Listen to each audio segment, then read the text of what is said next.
রাজধানীর উত্তরায় milestone school and কলেজে বাংলাদেশের বিমান বাহিনীর একটি প্রশিক্ষণ বিমান বিধ্বস্ত হওয়ার ঘটনায় এসএসসি ও সমমানের আজ মঙ্গলবার পরীক্ষা স্থগিত করা হয়েছে।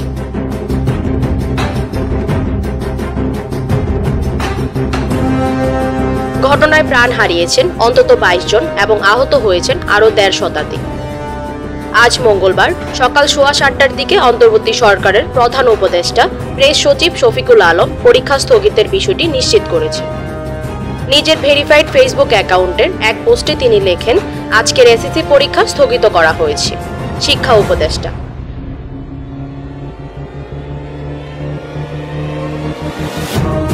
এর আগে গতকাল দিবাগত রাত ৩টার দিকে যুব ও ক্রীড়া মন্ত্রণালয়ের উপদেষ্টা হাসিব মাহমুদ সজীব ভুইয়া এবং রাত ৩:৩০টার দিকে তথ্য ও সম্প্রচার মন্ত্রণালয়ের উপদেষ্টা মাহফুজ আলম একই তথ্য তাদের ফেসবুক পোস্টে জানান।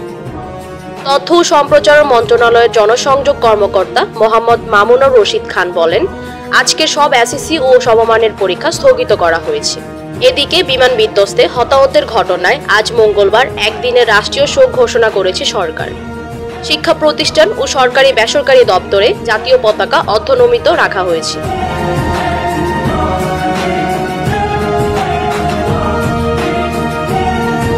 প্রসঙ্গত, সোমবার বেলা ১টার কিছুক্ষণ পর বাংলাদেশ বিমান বাহিনীর একটি প্রশিক্ষণ যুদ্ধ বিমান উত্তরায় মাইলস্টোন স্কুল অ্যান্ড কলেজের একটি ভবনে বিধ্বস্ত হয়।